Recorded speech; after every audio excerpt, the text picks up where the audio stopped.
అందరికీ జై శ్రీరామ్.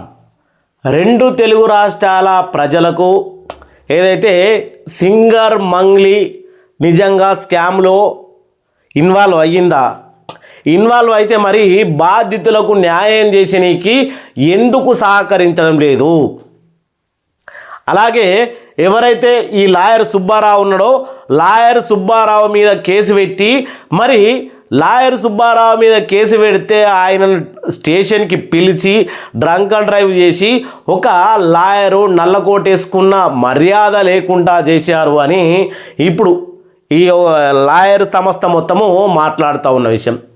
నిజంగా మరి అక్కడ ఎవరి తప్పిదం ఉంది, ఎవరు ఏ విధంగా చేసిరు, మరి మంగ్లీ నిజంగా ఎవరిని ఇరికించడానికి ఇలా చేస్తూ ఉంది. బాధితులైతే పక్కా ఎవరైతే సింగర్ మంగ్లీ ఉందో మంగ్లీ 100% ఇన్వాల్వ్ అయి ఉంది. ఆమెను చూసిన తర్వాతనే మేము పెట్టుబడులు పెట్టినాము.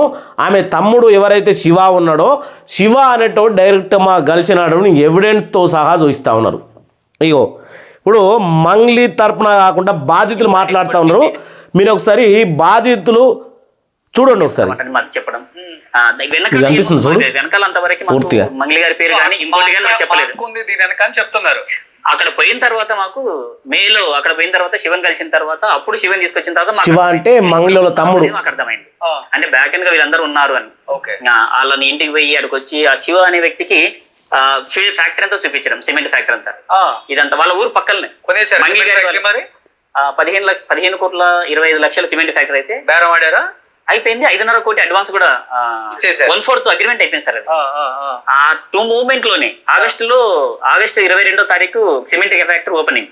అప్పుడు మా అందరికి పిలిపించేసి షేర్లు ఇస్తా అన్నారా, జాబ్లు ఆ చుట్టుపక్కల ఉన్న వాళ్ళకి డోను ఆ చుట్టుపక్కల కర్నూలులో ఉన్న వాళ్ళకి అందరికి జాబ్లు వస్తాయి. ఇక్కడ మేమందరం మీరందరూ బాగుంటారు అంటని శివ చౌహాన్ మా పిల్లలకి అందరికి వీళ్ళకందరికి చెప్పడం పాపం మంచి ఇప్పుడు మోసపోయినాం మేము. ఏదైతే జరిగిందో అది కళ్ళకి కట్టినట్టు, అంటే ఆత్మసాక్షిగా మేము ఏమైతే జరిగిందో అదే చెప్తున్నాం.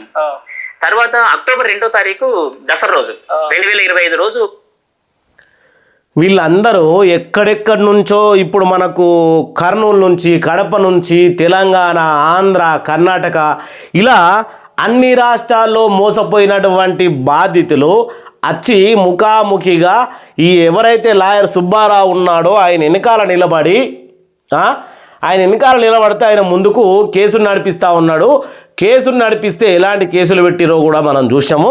మరి మంగ్లీ ఏం మాట్లాడుతూ ఉంది ఇప్పుడు ఇక్కడ మనం చూసినటువంటి ఈ పేద కుటుంబాలు ఒక్కోళ్ళు 5 లక్షలు పెట్టిరు, ఒక్కోళ్ళు 5 లక్షలు పెట్టిరు, ఒక్కోళ్ళు 10 లక్షలు పెట్టిరు, వాళ్ళ స్తోమతను బట్టి పెట్టిరు. అయితే ఆశ కావచ్చు, ఈ రోజుల్లో ప్రతి ఒక్కరికి ఉంటుంది. వీళ్ళు కొంచెం అత్యాశకు పోవచ్చు, మరీ నమ్మిస్తే అత్యాశకు కూడా పోతారు జనాలు. ఇటువంటి టైంలో మరి ఎవడైతే ఆ మధు అనేటోడున్నాడో మధు అనేటోని పట్టుకొని నువ్వు 200 కోట్ల స్కామ్ ఎందుకు చేసినవురా నాయన అని వాడు పట్టుకోవాలి కదా.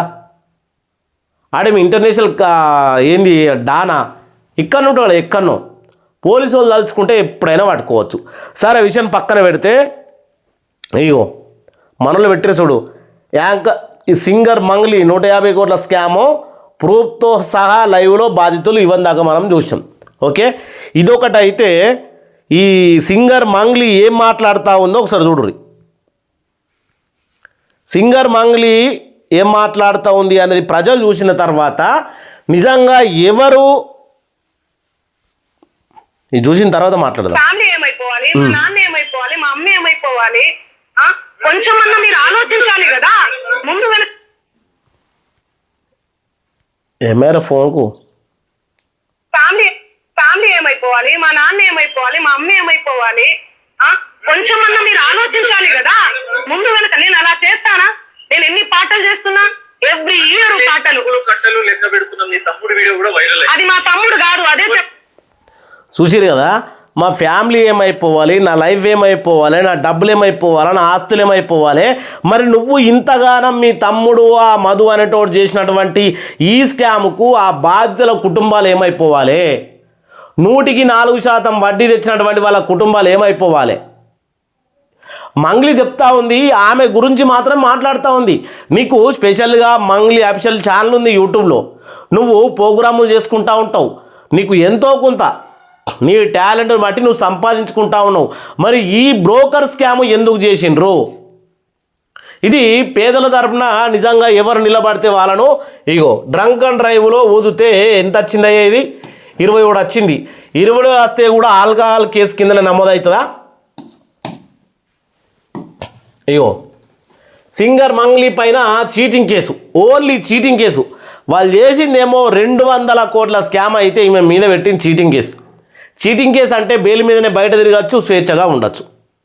మరి ఏమరుగుతుందో తెలియదు. ఇక చూద్దాం.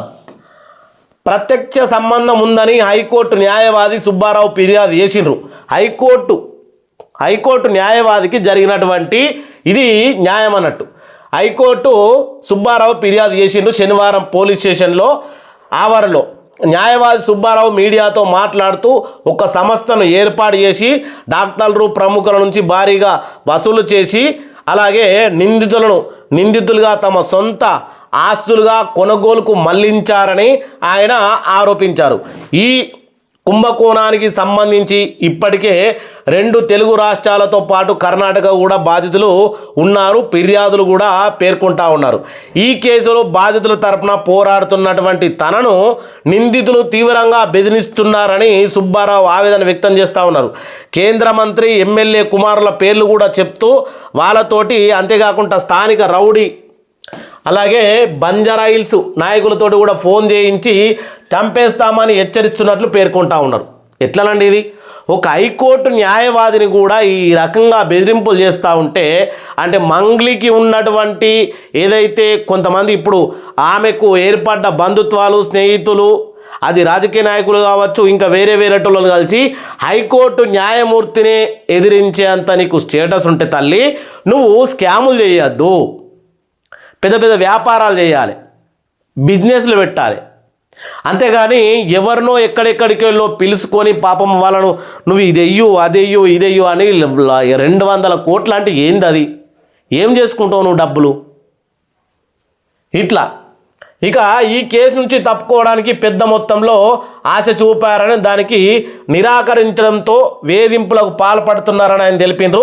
తమ ఫిర్యాదు మేరకు పోలీసులు కేసు నమోదు చేశారని, బాధితులకు న్యాయం జరిగే వరకు చట్టపరంగా పోరాటం చేస్తామని ఆయన చెప్పగా, ఈ ఆరోపణలు సింగర్ మంగ్లీ వర్గం అట, ఇదొక వర్గం అన్నట్టు ఖండిస్తోంది. తమపైన తప్పుడు ప్రచారం జరుగుతోందని పేర్కొంటా ఉన్నారు. మంగ్లీ కూడా నర్సింగ్ పోలీస్ స్టేషన్లో ఫిర్యాదు చేసినా తెలిసింది. బాధితులతో ప్రముఖులతో ఉండడంతో 100 కోట్ల స్కామ్ కావడంతో ఈ యొక్క కేసు ఇప్పుడు 2 తెలుగు రాష్ట్రాల్లో సంచలనంగా మారింది. పంజాగుట్ట పోలీస్ స్టేషన్లో ఈ ఫిర్యాదు పైన లోతైన విచారణ జరుపుతున్నారు. ఇది కథ. ఎంత పెద్ద కేసు, ఎంత చిన్న పేజీలో అసలు ఈ పేజీ ఎవరు లెంకినా కూడా దొరకదు. ఎవరు లెంకినా కూడా ఒక రైతు 50,000 1,00,000 రూపాయలు గట్టగా ఉరేసుకుంటే దాన్ని హెడ్లైన్స్లో మెయిన్గా ఇస్తారు. ఇక్కడ జరిగింది 200 కోట్ల స్కాము. మరి ఏడ చూపించారా మీరు?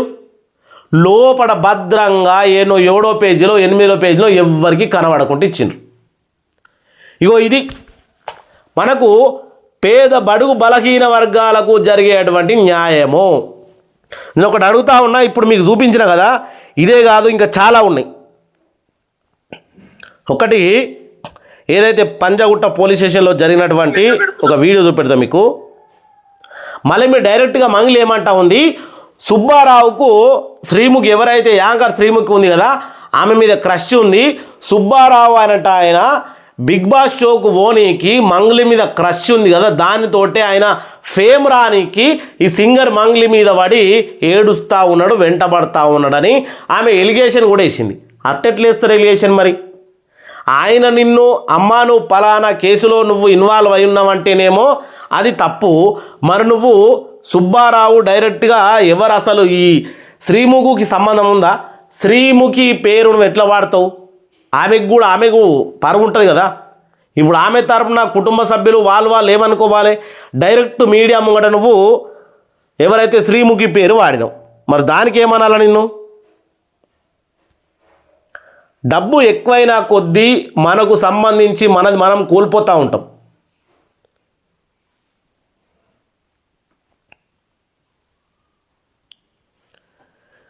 సరే ఇప్పుడు ఇది అంతేందుకు కానీ ఇక దాన్ని చూపించాలంటే నెక్స్ట్ వీడియోలు చూద్దాం.